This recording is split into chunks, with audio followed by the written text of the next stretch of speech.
So let's discuss the latest coming out of Ukraine and what Putin's next move might be. Let's talk about it with former White House Director of Global Engagement under President Obama, Brett Bruen, along with defense priorities military expert, retired Army Lieutenant Colonel Daniel Davis. Welcome back to the show, both of you. Thank you.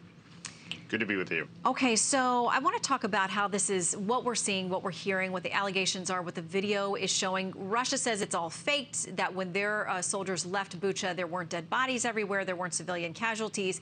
Here's what President Zelensky said yesterday about what he is now calling this. Is this genocide? Indeed, this is genocide. The elimination of the whole nation and the people. We are the citizens of Ukraine. We have more than 100 nationalities. This is about the destruction and extermination of all these nationalities. And I want to play what President Biden had to say about that same conversation today. And we have to gather all the detail so this can be have a war crime trial. This guy is brutal, and what's happening in Bucha is outrageous, and everyone's seen it. Up to Allah. No, I think it is a war crime. Okay, so Colonel, they disagree on whether this is genocide or not. What difference does that make as far as holding someone accountable or taking this war to a different place? Well, you know, what's really necessary is all the facts have to be ascertained. And really, you can't do that until there's some kind of ceasefire, until the war is over, because there's so many different things that could be happening. And you just can't know until you get that ability to find out ground truth, you know, from independent observers. But the fact is that there is tremendous amount of destruction and devastation and loss of life. And you know, the United States is doing everything it can to help Ukraine defend itself. And you know, these things just, you know, pulled at the heartstrings. And unfortunately, it's a hard thing for the president to do sometimes. He has to navigate doing the right thing to make sure his number one priority, which is protecting America, is his guiding principle, and that we don't let our heartstrings get too much that we maybe potentially cross a line, which could then get us into a war with Russia. We cannot get into a war with Russia, no matter how bad things get in Ukraine. Yeah, and it's certain that this kind of stuff is, I'm sure in some way, to damage the psyche and just absolutely shock the conscience of the Ukrainian people. It is difficult to stomach the details and the images and the photos. Wall Street Journal editorial board has this out today. It says the consequences of war crimes that Russian officers should be named, starting with the general staff. They say the indictment should name individuals and the specific crimes that occurred in the areas under their command. The names and charges, once announced, are sure to become known to the Russian forces. Perhaps it will concentrate minds about the dirty war they have been asked to prosecute and the trouble Mr. Putin has put them in. Brett? Yeah, let me detail a little bit here, Shannon, the steps that could be taken.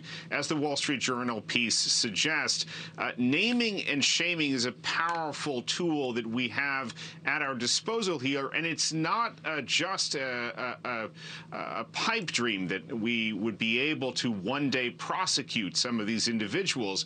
I worked on civil war cases in Africa, whether it was Liberia, Ivory Coast, Rwanda, and the long arm of justice was able to ultimately find some of these folks and bring them to the International Court of Justice in The Hague. I think similarly, we ought to pursue Russian generals, as well as obviously Vladimir Putin and the Russian ministers who were responsible for developing the strategies behind some of these brutal campaigns. Also in the Wall Street Journal, this is from yesterday. This is written by Gary Kasparov, I believe, and folks will know, of a certain age will know exactly who that is.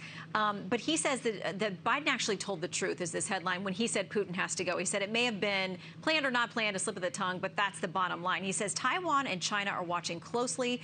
Xi Jinping's natural alliance with his fellow dictator is looking less attractive after the free world's outpouring of support for Ukraine. The U.S. can restore its leadership of the free world, or it can lead from behind while democracy continues to lose ground. Colonel? Well, I mean, I can certainly understand his emotion and his desire to see Putin punished, because he sees these same horrific images that you're talking about right here.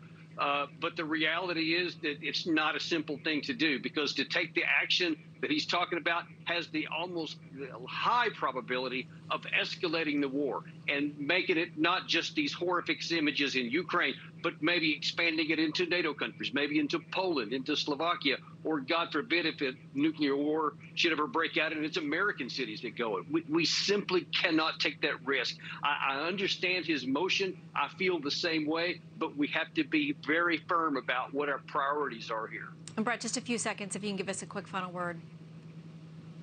Yeah, I would push back a little bit on this because what we are seeing right now is the Russian army on the defensive. And so these arguments that we cannot be more forceful, we cannot provide more lethal defensive weapons to the Ukrainians, I think is not reflecting the reality. The Russian military does not want to confront 30 nations right now after performing so poorly against the Ukrainians.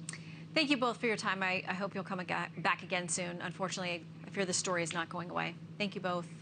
Thanks, Shannon. Thank you.